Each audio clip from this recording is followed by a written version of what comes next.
Hello. Today's title, Not Good Enough or Just Not Enough. We'll be discussing quantity and quality of signed input for deaf and hard of hearing children from hearing families. Our first research question is we want to know how much signing is available to children from hearing families. Is it 90% of their life, 50%, 10%, 1%? We're also curious, whatever the amount of signing, how much of that is actually a natural sign language? For example, American Sign Language, or ASL. Our research team is based in the United States. And we distinguish ASL from two other kinds of signing. One is sign-supported speech, which means using spoken language and occasionally supplementing that with signs. And the third is MCE, which stands for Manually Coded English, which really means strictly following English morphosyntax. For example, a sentence like, here's a tree, here's a bird that's singing. That would be signed as, the bird is singing in the tree. And so we want to distinguish those types of input. Our third question relates to quality. So we want to know how much of the ASL is coming from people who themselves are not yet skilled signers, who have a low level of proficiency. And fourth and finally, we want to know how do the quality and quantity relate to each other? What does that relationship look like? In this study, we are using data from previous research. In that previous research, there were 105 participants from all over the US. In this study, we excluded any deaf parents, and likewise, we also excluded all hearing families who were using only spoken language, 100% oral. They were excluded from this study. Here we were focusing on 61 families that had hearing parents, but there was at least some sign exposure. So now what we want to know is, for those 61 children, what did their language environment look like during the birth to 3 period? Of course, we can't use communication mode because all of these children would be considered to be quote-unquote signers, but obviously they don't all have the same experience with signing. Some of them will have a lot, some will have very little. Some of them will have mostly sign-supported speech. Maybe some of them will have some ASL and some manually coded English mixed in. There's all kinds of variation. And so how do we capture that? We're going to use a new concept called a language access profile, which I'll sign this way. So let me explain. Language access profiles borrow from research in bilingual language development. For example, suppose you have 2 children who are both Japanese-English bilinguals, but their experience is different. This one is pretty balanced, half of their input in each language. This one has heard a lot more English with a lot less Japanese, and it's important to document those differences.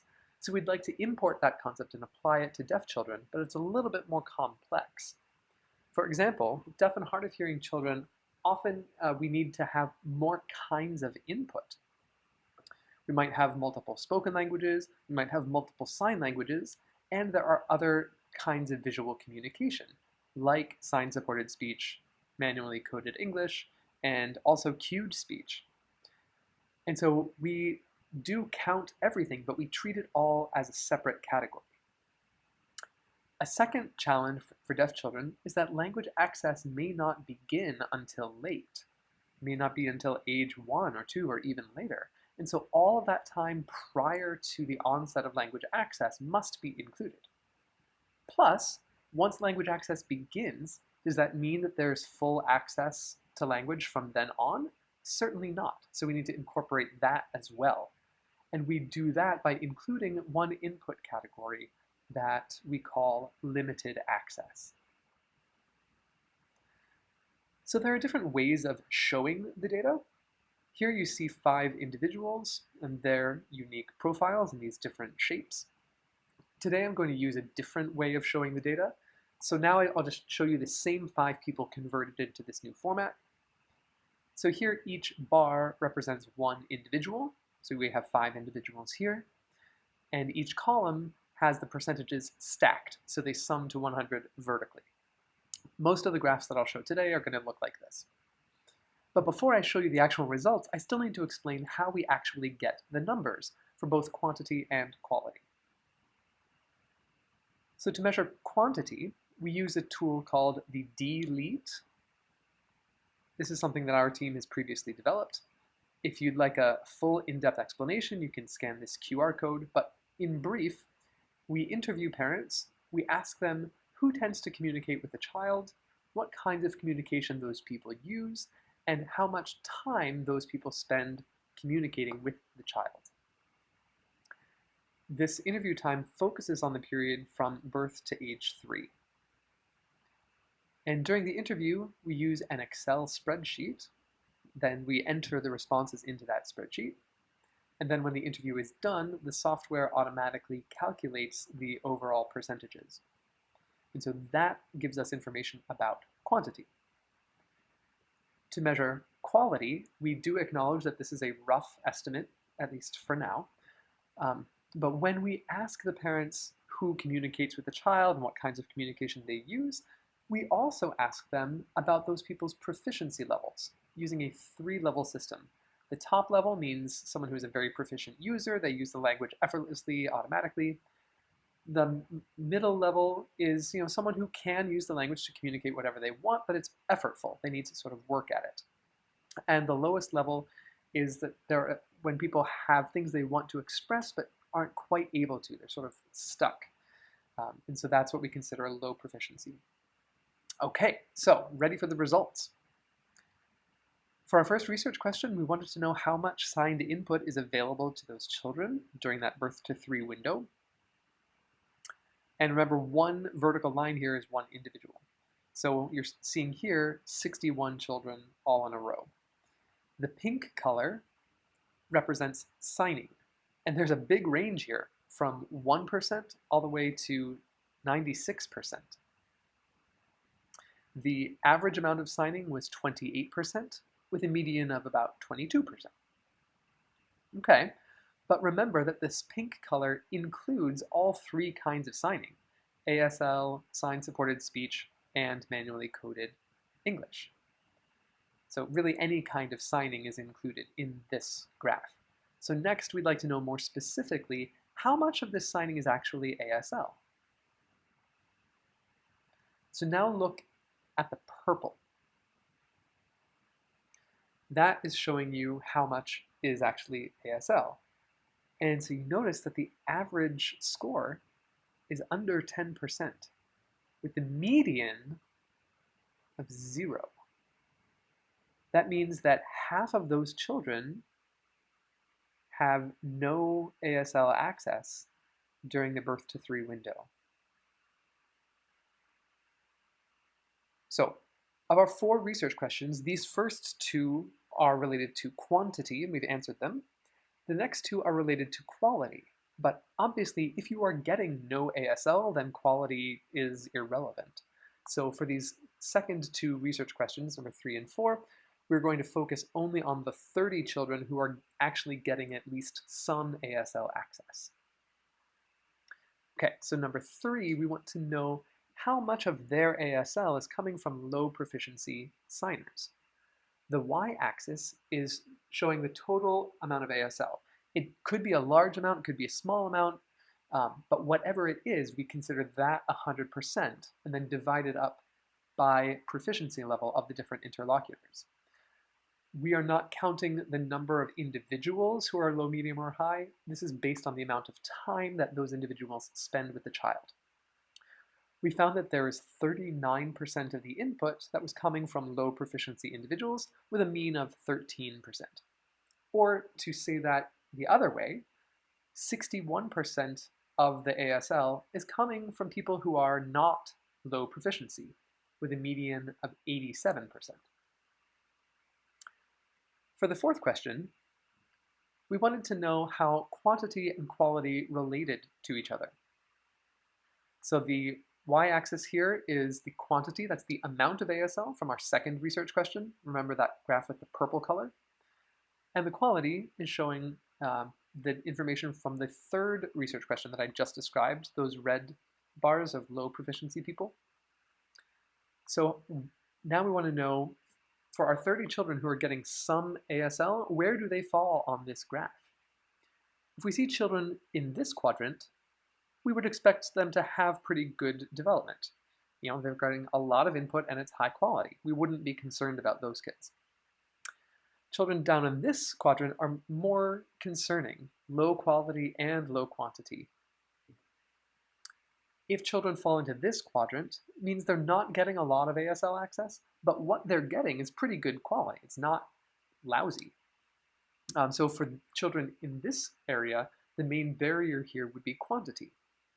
And then for any children who fall into this quadrant, they're getting plenty of ASL, but most of it would be coming from low proficiency signers.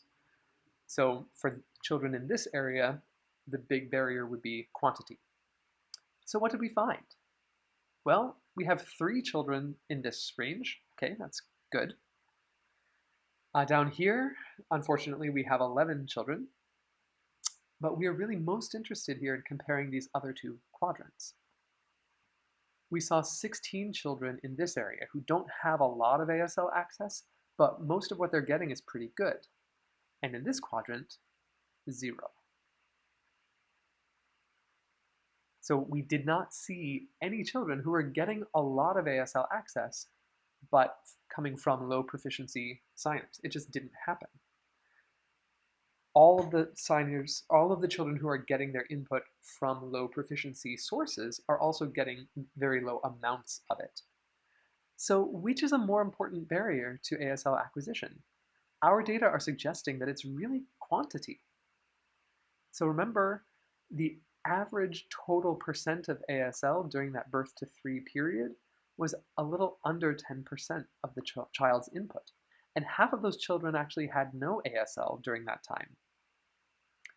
As for quality, I mean, a little over 60% of the ASL is coming from people who are not low proficiency signers. Now, we did see 11 children and for whom their sources of ASL were coming mostly from low proficiency sources, but those children also had low quantity. So how does this research help? I'd like to make 4 quick points.